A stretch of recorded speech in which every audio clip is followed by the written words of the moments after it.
यूहन्ना रचित सुसमाचार 9वें अध्याय में प्रभु यीशु मसीह ने एक जन्म के अंधे व्यक्ति की आँखों पर मिट्टी लगाकर उसको दृष्टिदान दिया। आखिर प्रभु यीशु मसीह ने यहाँ पर उसकी आँखों पर मिट्टी क्यों लगाई? कि इससे पहले भी प्रभु यीशु मसीह ने बहुत से लोगों को चंगा किया था। प्रभु यीशु मसीह तो मुँह से ही बोल देते थे कि जा बेटा चंगा हो जा, तो उसी वक्त चंगे हो जाते थे। अगर यीशु मसीह कहते थे कि इसी वक्त तेरी आंखें खुल जाए तो वो आंखें खुल जा सकती थी। प्रभु यीशु मसीह के पास और भी बहुत से कोढ़ी आए, अधरंगी आए। जब अधरंगी आते थे तो यीशु मसीह बोलते थे कि उठ, अपनी खाट उठा और चल फिर, और तुरंत वो व्यक्ति अपनी खाट को उठाकर चला जाता था। प्रभु यीशु मसीह के मुंह से बोलने से ही आंधी और तूफान थम जाते हैं।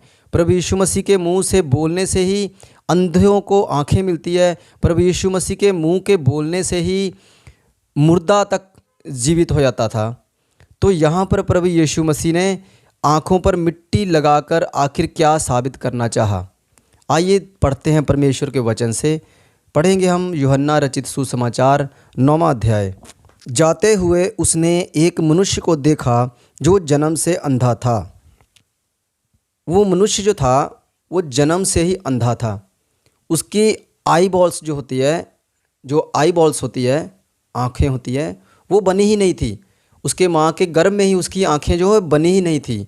जन्म से वो अंधा था।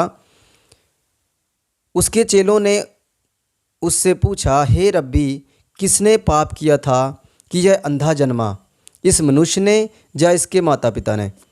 यीशु ने उसको उत्तर दिया, ना तो इसने पाप किया था ना इसके माता पिता ने, परंतु यह इसलिए हुआ कि परमेश्वर के काम उसमें प्रकट हों। यहाँ पर लिखा कि परमेश्वर के काम उसमें प्रकट हों, इसलिए वह ऐसा जन्मा है। तो ये कैसे परमेश्वर का काम उसमें प्रकट होगा? यही भेद है इसमें कि परमेश्वर का काम उसमें प्रकट होगा। तो आइए देखते हैं कि परमेश्वर के काम आखिर उसमें कैसे प्रकट होते हैं। ये 4 और 5 का जो भेद है इसको भी क्लियर करेंगे बाद में। पहले हम 6 पढ़ लेते हैं। पहले 1 से लेकर 3 तक हम लोगों ने पढ़ा, अब 6 से पढ़ेंगे। यह कहकर उसने भूमि पर थूका और उस थूक से मिट्टी सानी, और वह मिट्टी उस अंधे की आँखों पर लगाकर उसे कहा, जा शिलोह के कुंड में धो ले। उसने जाकर धोआ और देखता हुआ लौट आया। प्रिय भाइयों और बहनों, हम सब जानते हैं कि परमेश्वर यहोवा ने मनुष्य को किस चीज़ से बनाया था? मिट्टी से। उत्पत्ति में लिखा है कि परमेश्वर यहोवा ने मनुष्य को मिट्टी से रचा। तो यहाँ पर लिखा है कि परमेश्वर के काम उसमें प्रकट हों। परमेश्वर के काम कैसे प्रकट होते हैं?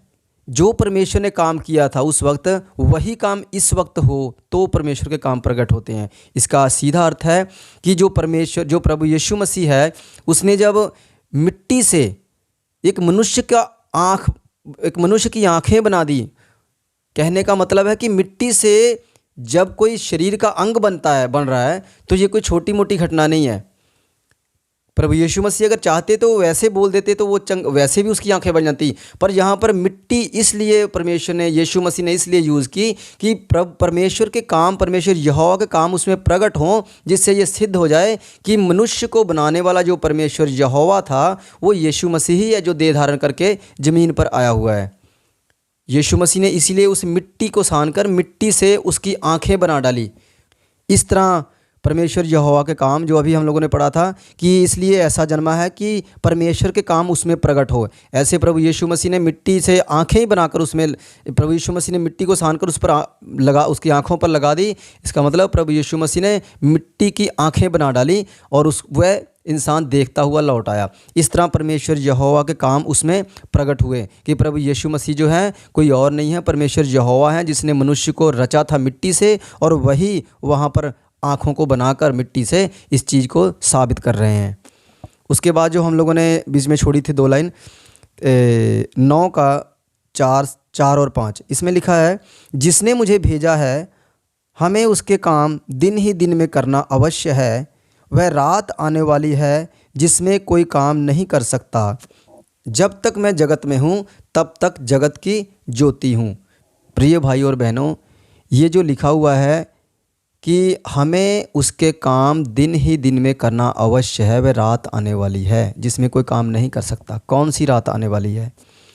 प्रिय भाइयों और बहनों, प्रभु यीशु मसीह के आने से धरती पर अनुग्रह का युग आया। प्रभु यीशु मसीह गए, पवित्र आत्मा आया, तो अनुग्रह का युग आ गया। जो अनुग्रह का जो युग है वो उसी वक्त से शुरू हो गया था। और ये युग जो है, जो चल रहा है, इसके लास्ट में जो 7 साल होंगे वो महाक्लेश के होंगे। उस दिन की बात की हुई है कि वह रात आने वाली है। वो 7 साल का जो महाक्लेश है उसको वो रात बोला गया है जिसमें कोई काम नहीं कर सकेगा। मतलब परमेश्वर के काम उसमें नहीं होंगे। क्यों नहीं होंगे? क्योंकि उस वक्त तो जब जब पवित्र आत्मा उतरा, उस वक्त तो हम अंत के दिनों में प्रवेश तब से ही कर चुके हैं। अंत के दिनों में तब से ही प्रवेश कर चुके हैं। इस वक्त अंत के दिनों के अंतिम दिनों में हम लोग जी रहे हैं।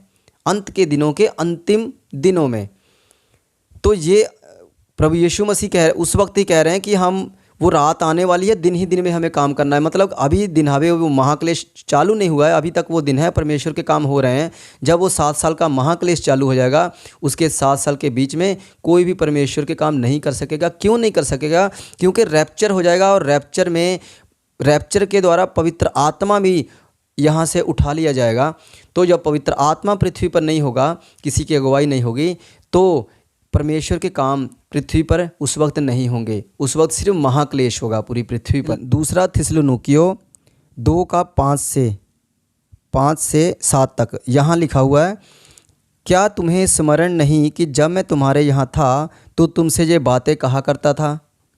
तुम उस वस्तु को जानते हो जो उसे अभी रोक रहा है कि वह अपने ही समय में प्रकट हो। कौन सी वस्तु है? किसे रोक रही है? प्रिय भाइयों और बहनों, वो जो वस्तु है वो है पवित्र आत्मा। रोक किसको रही है? मसीह विरोधी शासक को, जो पृथ्वी पर प्रकट होगा, उसको रोक रही है। इसका मतलब है कि जब पवित्र आत्मा उठा लिया जाएगा तब मसीह विरोधी शासक जो है वो खुलकर प्रकट होगा सबके सामने, क्योंकि उसको कोई रोकने वाला होगा नहीं। तो वो 7 साल का महाक्लेश जो लेकर आएगा, उस महाक्लेश में कोई परमेश्वर के काम नहीं कर सकेगा। तो मैं आशा करता हूँ कि आज का जो मुख्य संदेश था कि प्रभु यीशु मसीह ने उस अंधे व्यक्ति के आँखों पर मिट्टी लगाकर ही क्यों उसको चंगा किया, आप सबको इस सवाल का जवाब मिल गया होगा। प्रभु आप सबको बहुतायत की आशीष दे। आमीन।